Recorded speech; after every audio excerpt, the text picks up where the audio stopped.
और संस्कृत ही भारत की नहीं बल्कि विश्व की धरोहर है। संस्कृत सबसे पुरानी भाषा है, ज्ञान और विज्ञान की भाषा भी है, आध्यात्म की भाषा भी है और व्यवहार और कॉमर्स की भाषा भी है, टेक्नोलॉजी की भाषा भी है। इसलिए ये संस्कृत तो भारत का प्राण है। उसके लिए ये कार्य करने वाली संस्कृत है कि लोक भारती की संस्था है, उसका उद्घाटन हो रहा है। मेरे लिए बड़े बहुत सालों से इनका प्रयास चल रहा था, तो आज ये शुभ आरंभ हो रहा है। और क्या अपेक्षा है कि किस तरीके से देश की युवा इसमें उत्साह दिखाएंगे? अब ये तो इनके कार्यक्रम पर निर्भर करता है कितनी ले जाएंगे, कितनी तेजी से।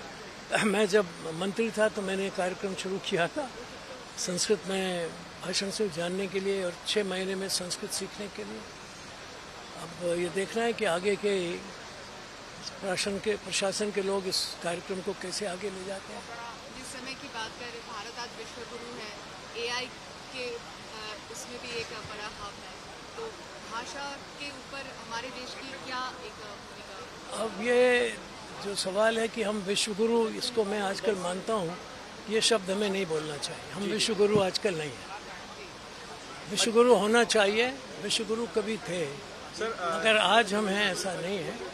लेकिन संस्कृत उस दृष्टि से बहुत महत्वपूर्ण है, क्योंकि अभी जो नासा के लोग हैं वो भी बार बार कहते हैं कि संस्कृत ये वास्तव में संप्रेषण की सबसे महत्वपूर्ण भाषा है। और जैसे आजकल आप क्वांटम कंप्यूटिंग कहते हैं, वो जब कभी होगा, अभी तो सामान्य कंप्यूटिंग है, तो उसमें भी संस्कृत का सबसे बड़ा महत्व होगा।